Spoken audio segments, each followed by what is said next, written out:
Bonsoir à tous, il est 18 h, mercredi 26 mai. Merci de nous rejoindre pour le JT. Au programme ce soir, un an sans voir son fils âgé de 6 ans depuis le premier confinement. Mickaël Berthaud mène le combat de sa vie pour le retrouver. Il a entamé une grève de la faim depuis plus de 3 semaines. Jean-Paul Crespi l'a rencontré dans sa tente installée devant le tribunal de Thonon. Identifier les déchets en plastique dans les rivières avant qu'ils n'atteignent les océans, telle est l'ambition de l'association Surfrider Foundation. Emmanuel Jodin embarqué avec eux sur le Fier. Face à la justice, aux services sociaux et au sentiment d'injustice, il a décidé de se battre. Le père de famille, Mickaël Berthaud, ne se nourrit plus depuis le début du mois. Un moyen d'alerter sur sa situation familiale alors qu'il n'a pas vu son fils âgé de 6 ans depuis 1 an. Un rassemblement de soutien a été organisé cet après-midi devant le tribunal de Thonon où il a installé son campement de fortune. Jean-Paul Crespi l'a rencontré et affaibli. Il s'est confié sur ce combat d'une vie. Face au palais de justice de Thonon-les-Bains, une tente et des pancartes interpellent les passants et les magistrats. Depuis le 24 mai, un homme est en grève de la faim pour contester le régime de visite qui lui est accordé pour l'un de ses fils. Un fils âgé de 5 ans qu'il n'a pas vu depuis plus d'1 an suite au premier confinement. Un manque évident de structures de proximité permettant les visites médiatisées demandées par la justice. Il existe un seul lieu dans le Chablais pour accueillir les familles séparées et une plainte qu'il a déposée est restée sans suite. Une séparation, il n'y a pas eu de violence, il n'y a rien eu du tout.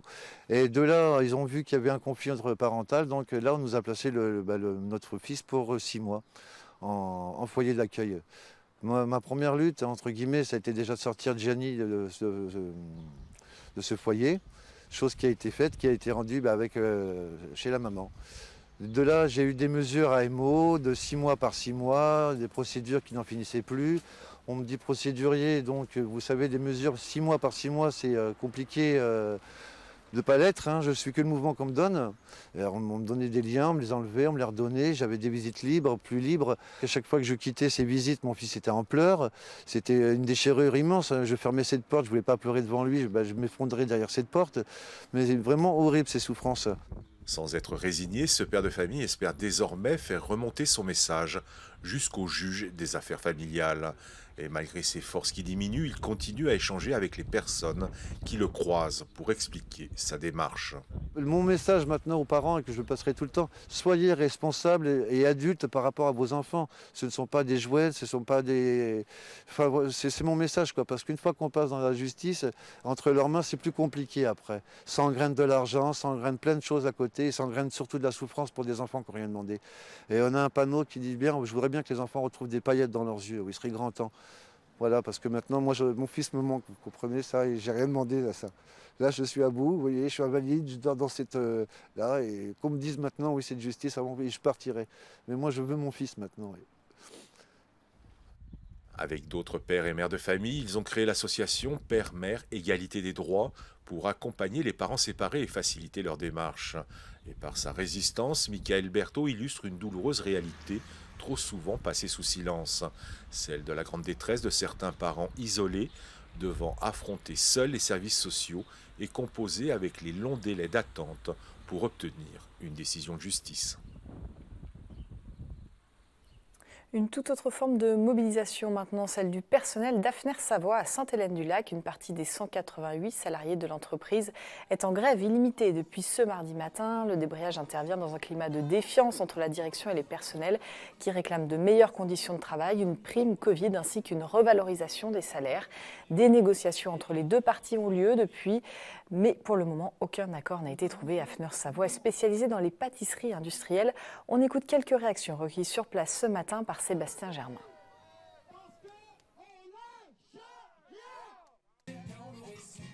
Le sujet qui bloque surtout, c'est la prime Covid. Nous avons demandé 500 € de prime Covid. Parce qu'au début, on demandait 1000. On a descendu à 500. Alors maintenant, ça a été refusé hier. Nous avons apporté plus une nouvelle négociation de 500 en passant à 250 avec les mêmes conditions qui ont été acceptées au niveau des revendications. Du coup, on demande 200 € de prime Covid avec les 2 jours de grève payée. Il y a plus de clients et moins d'espace. Moins de matériel pour travailler. Du coup, les salariés, ils en ont ras le bol. c'est-à-dire qu'ils se marchent dessus. Les machines, ils sont collées l'une à côté de l'autre. Il n'y a pas d'espace pour travailler, du coup, voilà. Énormément de déception, parce que j'aurais pensé qu'on serait quand même plus nombreux, parce que nous avons des droits, et il est grand temps maintenant de les défendre. Donc c'est en ne disant rien qu'on fera rien, malheureusement. On a compris en fait que dans cette entreprise, nous sommes des vaches à lait. Donc production, production, production, mais il y a très peu de reconnaissance derrière. Et malheureusement, nous sommes très peu à se révolter, et j'espère que ça fera réfléchir beaucoup de monde, et que quand il y aura une injustice, que le monde descendra, écrira haut et fort que nous sommes humains, que nous avons des droits et que nous devons les revendiquer. Nous vous en parlions il y a quelques jours dans le JT. La mairie de Viry a renoncé fin avril au projet d'échangeur autoroutier sur sa commune. Un projet de 15 ans déjà, bien avancé, qui a donc été abandonné. Ce mercredi matin, Laurent Chevalier, le maire, tenait un point presse pour apporter son éclairage sur l'avenir de la commune et notamment sur la réhabilitation de la gare. L'objectif, selon lui, s'adapter aux politiques du canton de Genève, limitrophe de la commune de Viry. On l'écoute au micro d'Emmanuel Jaude. La politique de Genève, c'est quoi? C'est véritablement d'avoir une politique qui est tournée vers le transport massif, vers le train, vers les bus, le tramway, des mobilités douces, bien évidemment aussi des déplacements routiers. Et le pôle métropolitain, le Grand Genève, ont exactement le même type de politique. Et c'est là où intervient le Léman Express. Donc par rapport à ça, ce qui est important, c'est de voir en fait la délibération du 27 avril de la commune de Viry comme l'acte 2 de quelque chose qui va devenir ce qui est devenu l'élément express pour l'agglomération alsacienne, d'avoir la même chose, mais cette fois-ci sur le Genevois, entre Bellegarde, pour simplifier, et Saint-Julien, avec une stratégie qui vise à trouver de nouvelles solutions de transport dans lesquelles le train, le tramway, les bus et évidemment la voiture ont toutes leurs dimensions. Mais il ne s'agit pas de rajouter des flux de véhicules supplémentaires. Au contraire, il s'agit de réduire les flux de véhicules pour trouver de nouvelles solutions de transport, de mobilité. Donc là, par rapport à ça, nous avons la réouverture de la gare de Viry, qui est en ligne de mire. Nous travaillons dessus, nous avons déjà eu une rencontre avec le conseiller régional par rapport à ça. Donc nous œuvrons à ça. Et nous avons l'arrivée de la Via Rona, et celle du tramway Saint-Julien. Et tout cet ensemble va participer à créer de nouvelles solutions de mobilité sur le territoire. Et puisque l'on parle mobilité, le pôle métropolitain du Genevois français justement étend son réseau de covoiturage avec un nouveau dispositif, Élément Faucigny. L'application mobile reprend en fait les codes des transports en commun pour proposer un service de covoiturage. Pour les passagers, c'est pour le moment gratuit, sans réservation. Le conducteur est lui dédommagé 50 centimes par trajet et 75 centimes par passager transporté. Le service est valable du lundi au samedi de 7h à 20h. Cette ligne de covoiturage dessert Bonneville-Marigné, Saint-Pierre-en-Faucigny et La Roche-sur-Foron. Et toujours sur les routes, les gorges de l'Arly seront de nouveau ouvertes à la circulation à compter du 18 juin prochain. Le chantier de sécurisation, avec notamment le percement du nouveau tunnel des Cliets entamé en février 2019, prend fin. Certains travaux de finition et le démontage des installations de chantier interviendront d'ici fin juin sur 4 nuits avec coupure de la circulation. On parle économie maintenant. Plan de 100 milliards d'euros pour relancer l'économie et limiter la casse en pleine crise sanitaire. 12 projets sont soutenus dans ce cadre-là en Savoie. 10 millions d'euros iront ainsi à l'entreprise Ugitech, l'un des plus gros employeurs du département. Historiquement implantée à Ugine, l'industrie qui produit de l'acier inoxydable entend limiter son empreinte carbone. Une visite presse était organisée avec les autorités il y a quelques jours. C'est un reportage signé Colline Muriot et Maureen Alibert. La crise sanitaire et le plan de relance proposé par le gouvernement auront eu du bon pour Ugitech. Située à Ugine, l'entreprise vient d'obtenir un financement de 10 millions d'euros de l'État pour limiter son empreinte carbone. Objectif, recycler les piles usagées pour en faire de l'inox. Alors vous voyez cette petite pile qui est une pile 3A, eh bien cette pile-là, on va la recycler et on va récupérer les éléments en particulier de manganèse, de nickel, de molybdène, tous les éléments qui sont nécessaires à la composition d'un acier inoxydable, et on va produire de nouveaux aciers inoxydables avec la régénération, avec l'aspect recyclable de cette petite pile.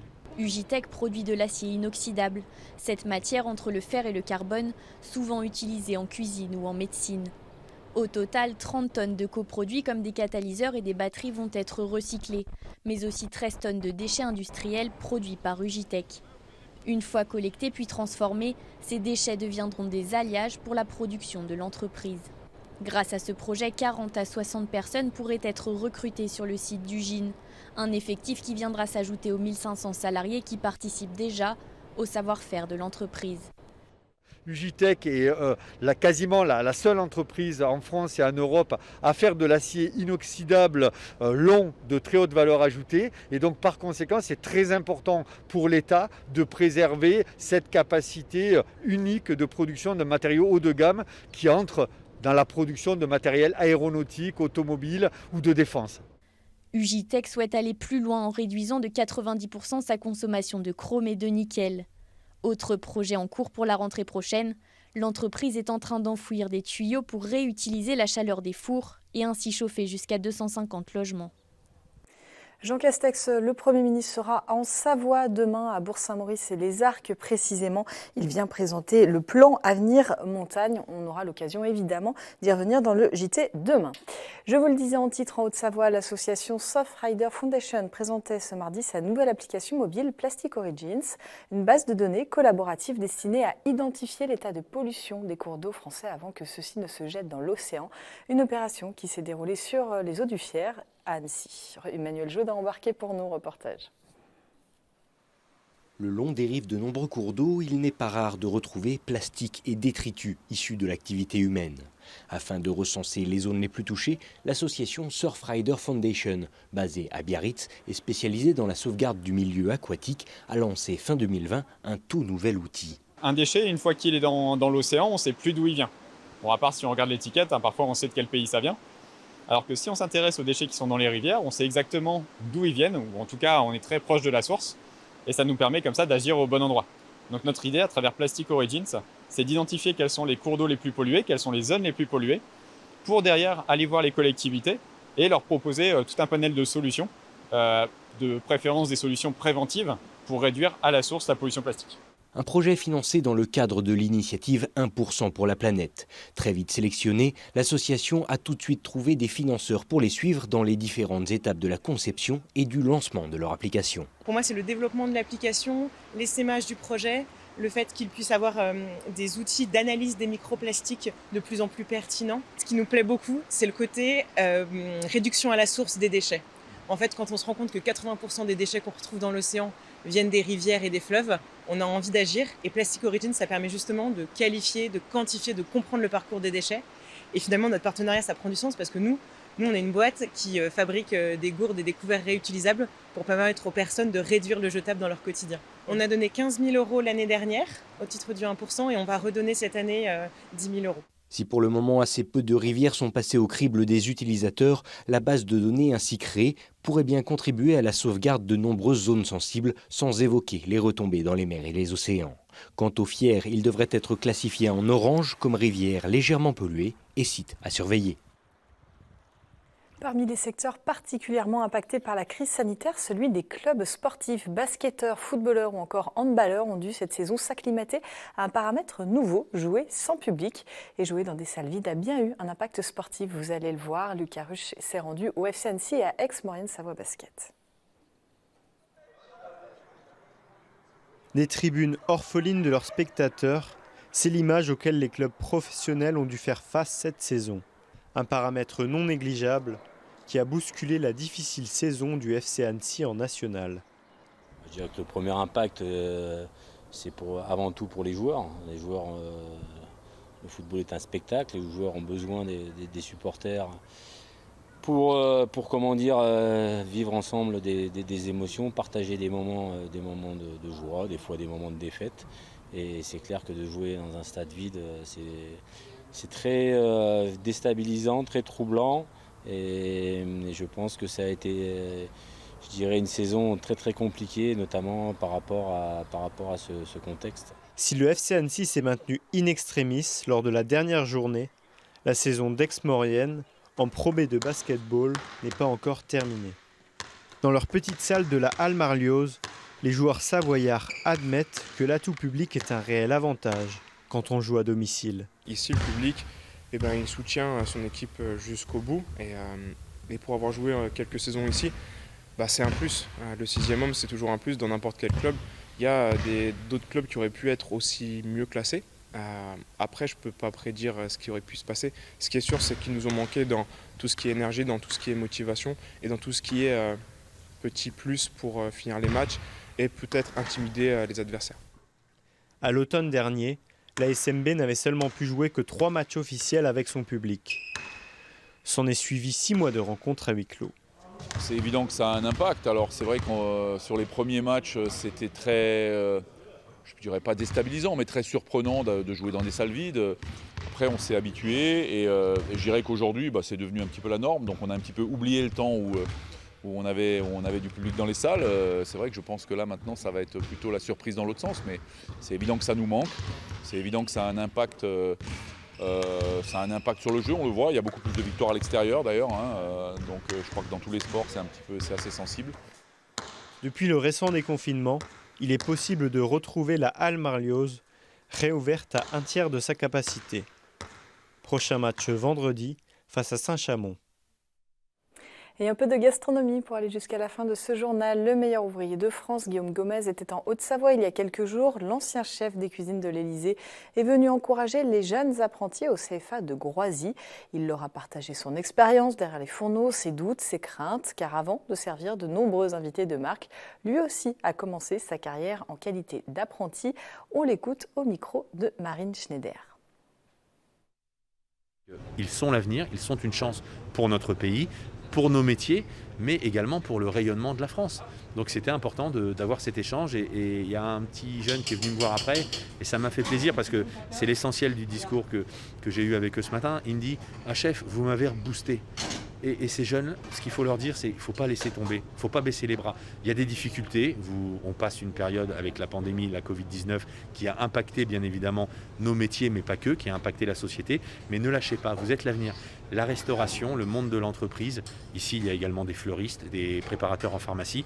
Vous êtes l'avenir de vos métiers et il y a du travail. Vous avez la chance d'avoir choisi cette filière de l'apprentissage où vous avez déjà un pied dans le travail. Donc accrochez-vous, ne lâchez pas et vous êtes l'avenir de notre profession et on a besoin de vous.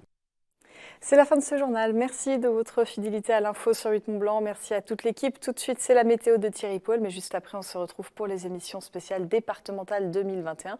Focus ce soir sur les cantons d'Aix-les-Bains 2 et Bonneville. Passez une très belle soirée.